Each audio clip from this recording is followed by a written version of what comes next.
lui de tous les membres de la flottille.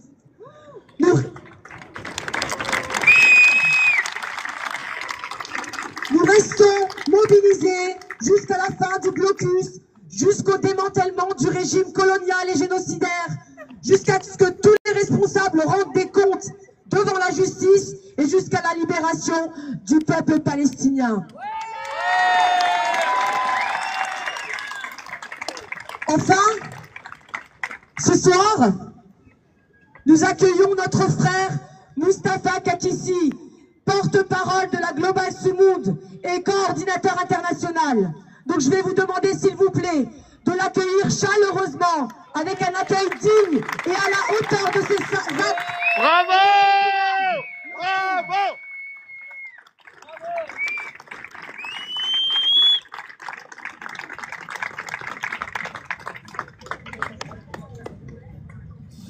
Salam alaikum. Alaikum salam wa rahmatullahi wa barakatuh. À toutes et à tous. Oh, carré.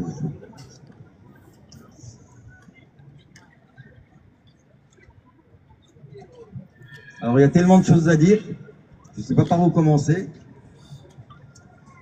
On va peut-être commencer par dire que depuis 2 ans,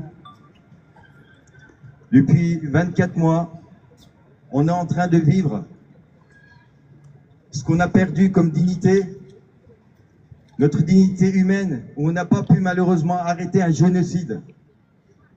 Un génocide qui nous a déchiré les cœurs. Je pense que si vous êtes là, vous n'avez pas pu dormir pendant des jours et des jours, des mois et des mois, pour dire mais quand est-ce que cette barbarie, une première dans l'histoire, va s'arrêter? Pourquoi une première dans l'histoire? Parce qu'on a vécu en live, on voyait des images, on voyait des photos, des vidéos, sous nos yeux, en train de voir des humains se faire écrabouiller, des enfants, des bébés se faire décapiter. Malheureusement, on ne pouvait rien faire. Rien faire. Mis à part faire des manifestations, mis à part dénoncer, mis à part, je sais pas, on était quasiment démunis. Donc il y a eu une multiplication d'actions, d'événements qui se sont faites pendant ces 24 mois. Il y a eu des bateaux qui sont partis en direction donc, de Gaza. Malheureusement, ça n'a pas suffi. Donc, de plus en plus, les cœurs ont tremblé. Les cœurs déchirés se sont réunis. Et à un moment donné, on a décidé de dire stop. On va se réunir. On va réunir les pays, on va réunir les citoyens engagés, les militants, les activistes, pour dire stop. Pour dire stop à quoi? Donc pour dire stop au génocide, au crime. Et donc une cinquantaine de pays, une cinquantaine de délégations a réuni donc des personnes qui ont travaillé des mois et des mois pour organiser une flottille afin d'aller avec une cinquantaine de bateaux direction Gaza. Donc, vous avez tous suivi ce qui s'est passé dans les réseaux sociaux. On a fait une grosse communication. On s'attendait plus ou moins à quoi Israël allait mettre en place comme scénario. Mais il y avait 2 gros scénarios. C'est soit on allait être kidnappé comme les précédentes, soit on allait être attaqué. Donc, sur 35 000 personnes qui se sont inscrites pour aller à Gaza, 500 ont été sélectionnés. 500 personnes en sachant qu'on pouvait aller et non revenir. Mais on s'est dit ça suffit. Il fallait absolument faire quelque chose. Donc on a pris le 31 août la mer à Barcelone, direction Gaza. Vous avez suivi, on a été attaqué par des drones à Tunis. On a perdu beaucoup de temps. C'était pénible. C'était fatigant. Ensuite, on a repris direction toujours Gaza. On a été intercepté à hauteur de la Grèce avec 13 autres attaques de drones pour nous dissuader, pour nous empêcher de continuer. Mais en fait, il y avait quelque chose que Israël ne comprend pas. C'est que nous avons des cœurs, eux, ils n'en ont pas. Ouais!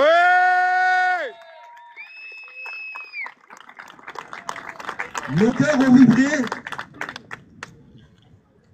et nous avons fait vibrer Israël. Israël a tremblé. Vous avez vu, nous sommes allés sur place. Nous n'avons pas baissé la tête. On est resté dignes.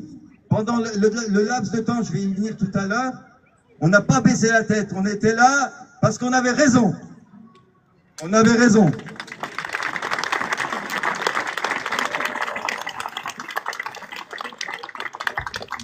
Alors, je rappelle une chose, c'est que ces 500 personnes qui étaient sur les bateaux, il y en a donc, ils ont mis on est resté un mois, c'était mon cas, un mois en mer pour arriver à proximité de Gaza. Je vous garantis, c'est fatigant. J'ai perdu 15 kilos. 15 kilos. Alors, j'imagine pas la situation, c'est compliqué. Moi, j'ai perdu 15 kilos en quelques mois. Alors, imaginez la situation des Palestiniens depuis 24 mois. Essayez de vous mettre à leur place, faites de l'empathie. C'est vraiment, c'est hors. Israël, en fait, a essayé de déshumaniser la situation de ce qui s'est passé, de ce qui se passe donc, à Gaza. Alors, nous avons continué, nous n'avons pas arrêté malgré donc, les attaques des drones. Malgré les attaques des drones, on a continué parce que nous, on croyait, on a cru, et c'était notre droit. Nous sommes allés direction Gaza. Notre détermination s'est multipliée. L'intimidation ne nous a pas arrêtés. Donc, arrivé à proximité donc, de Gaza, le scénario, donc effectivement, nous avons été kidnappés par une entité voyou, sioniste. On était dans les eaux internationales. C'était notre droit. Par contre, eux n'avaient pas le droit de nous arrêter dans les eaux internationales. Ils nous ont arrêtés, ils nous ont interceptés.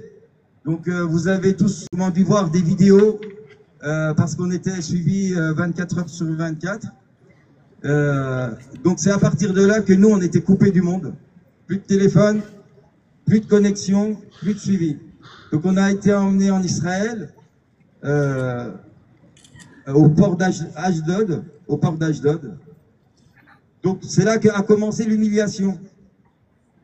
Ils nous ont mis à genoux, sous le soleil, les mains derrière.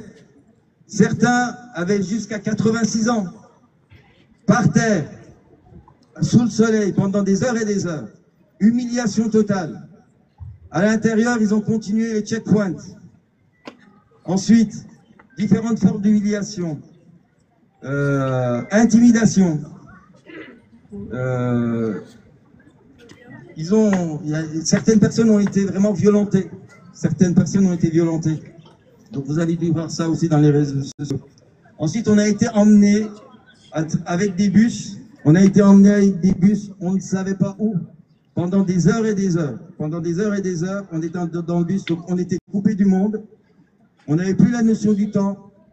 Ils nous ont emmenés dans une prison hautement sécurisée, où normalement ils emmènent selon eux des terroristes, alors que c'est eux les terroristes. Ouais! C'est eux les terroristes. Nous, on est dans notre droit, le droit international. Donc, pendant 5 jours, on était dans le noir total. C'est-à-dire, on n'avait plus la notion du temps. Ils nous ont emmenés à manger, on a refusé. La grosse majorité des détenus ont refusé de manger ce qu'Israël a donné. On leur a dit, tant que vous n'ouvrez pas, vous brisez pas, vous n'arrêtez pas le blocus, tant que cette nourriture ne va pas à Gaza, on ne mangera pas. On a fait la grève de la faim. Bravo!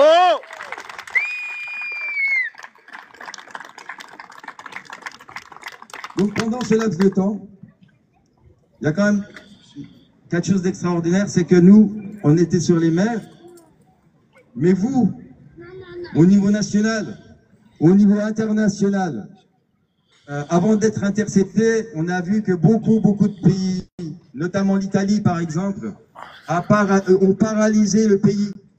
Pour nous, c'était très important. Nous, on était sur mer, mais quand on voyait ce qui se passait sur terre, les équipes qui travaillaient, les délégations qui travaillaient sur terre pour médiatiser, pour passer le message et enfin pour nous soutenir, c'était une source d'énergie pour nous.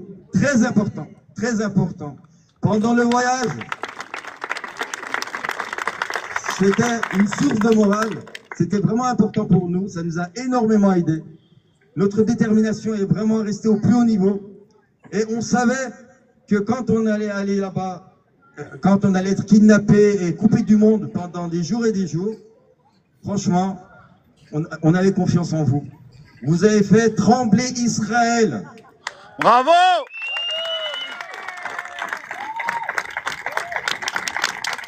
Nous avons gardé la tête haute.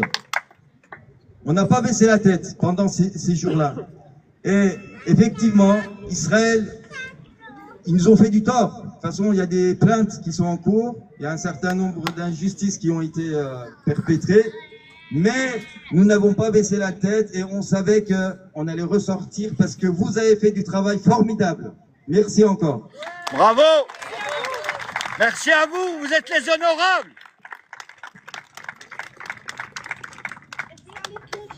Donc, qu'est-ce qu'il faut faire maintenant? Continuez. Ben, on continue. Le génocide. Aujourd'hui, il y a un cessez-le-feu. On a appris ce matin, tôt, il y a un cessez-le-feu, effectivement. Mais on a vu aussi que ça continue à bombarder. Gaza est à reconstruire. Les Palestiniens ne sont toujours pas libres. La Cisjordanie, c'est pas depuis 2 ans, c'est pas depuis le 7 octobre. C'est depuis 48. Depuis 48.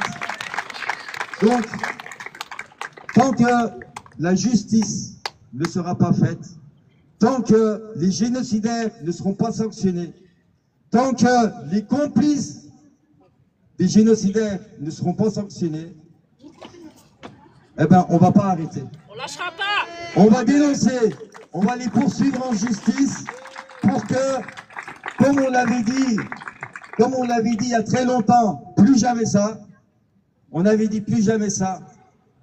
On avait dit plus jamais de génocide. Malheureusement, on a vécu un génocide. Mais nous, on va reprendre la situation pour dire plus jamais ça. Bravo! Merci Moustapha!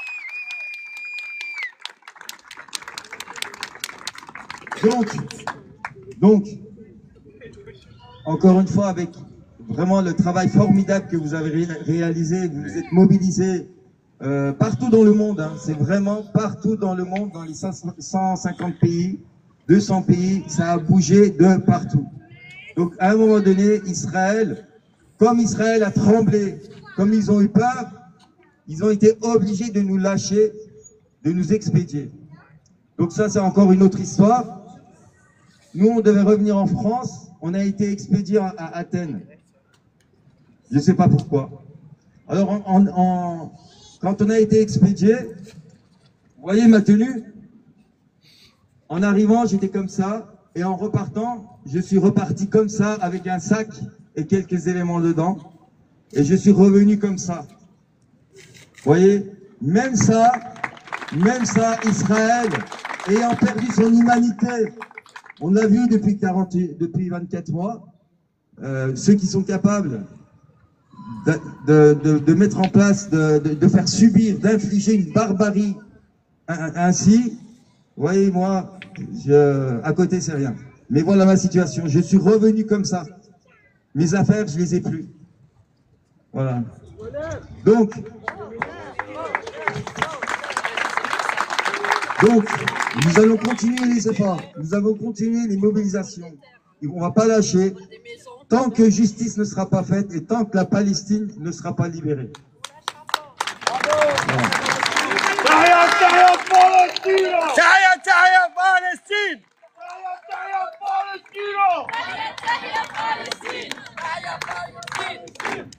Voilà. Je vais rajouter une chose. Tout ce qu'on a fait, tout ce qu'on est en train de faire, on est complètement dans notre droit et dans la légalité. Le droit international, si jusqu'à aujourd'hui, le droit international aurait été appliqué, si les différentes résolutions au niveau de l'ONU avaient été respectées et appliquées, on n'aurait pas vécu le génocide. Donc, beaucoup de pays sont complices. Nous avons déposé des plaintes, des saisines à la Cour pénale internationale pour génocide.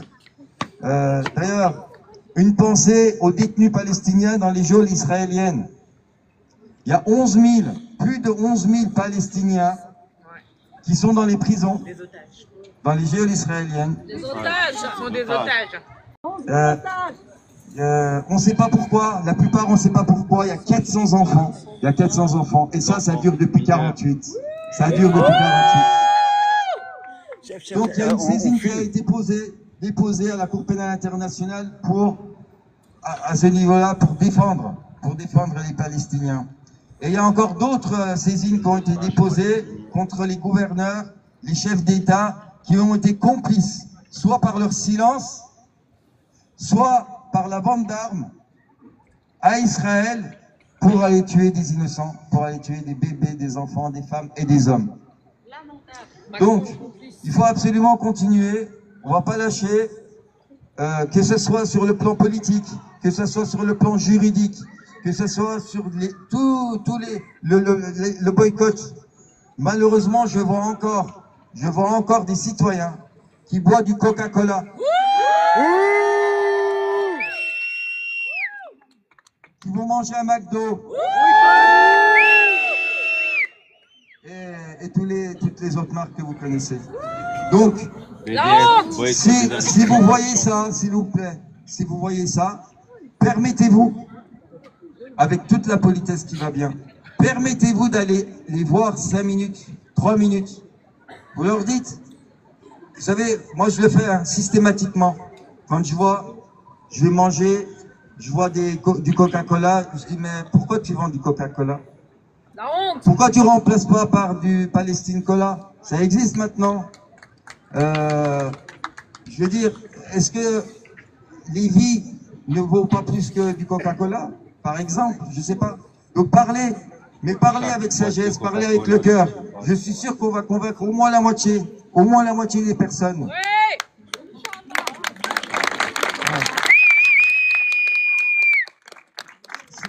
Si on fournit un effort considérable à ce niveau-là, parce que le boycott, ça fait mal.